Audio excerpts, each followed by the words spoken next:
হযরত ওমর রাদিয়াল্লাহু তাআলা আনহু কাবা শরীফ তাওয়াফ করছিলেন। একই সাথে তাওয়াফ করছিল আরব দেশের প্রতিবেশী এক রাজা জাবালা। এমন সময় একজন গরিব কৃষক জাবালার ইহরামের কাপড়ের উপরে ভুলবশত পাড়া দেয়। এতে জাবালা রাগান্বিত হয়ে সাথে সাথে সেই কৃষকের গালের উপরে একটা চর বসিয়ে দিল।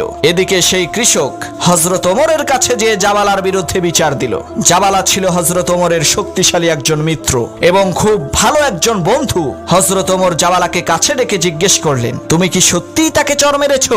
জাবালা বলল, আমি তো এই বেয়াদবটাকে মেরেই ফেলতে চেয়েছিলাম। শুধুমাত্র এই কাবা শরীফের সম্মানে আমার রাগকে কন্ট্রোল করে তাকে একটা চর দিয়েছি। হযরত ওমর বলল, শোনো জাবালা, এই কৃষক ইচ্ছা করে তোমার ইহরামের কাপড়ে পাড়া দেয়নি, এটা ভুলবশত হয়ে গেছে। এটা শুধুমাত্র একটা দুর্ঘটনা। এখন এই কৃষক যদি তোমাকে ক্ষমা না করে তাহলে ইসলামের বিধান অনুযায়ী এই কৃষকের হাতে তোমারও পাল্টা একটা চর খেতে হবে। জাবালা বলল, ওমর, তোমার কি মাথা ঠিক আছে?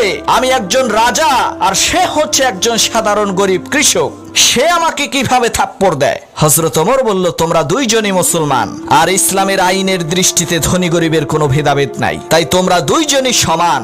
জাবালা বলল, যে ধর্মে রাজা এবং ফকিরকে একই দৃষ্টিতে দেখা হয় আমি সেই ধর্মের আনুগত্য করতে পারি না। ওই গরিব চাষা যদি আমাকে থাপ্পড় দেয় তাহলে আমি ইসলাম ধর্ম ত্যাগ করব। হযরত ওমর বললেন, আচ্ছা তাই নাকি বেটা?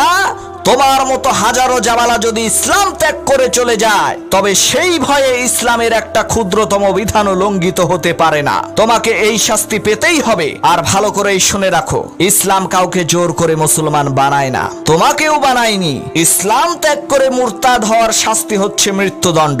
হযরত ওমরের কথা শুনে এদিকে জাবালা রাগ আর গুসায় ফেটে পড়ার উপক্রম হলো। হযরত ওমরের নির্দেশে সেই কৃষক তৎক্ষণাৎ জাবালার মুখে একটি চর দিয়ে প্রতিশোধ নিল।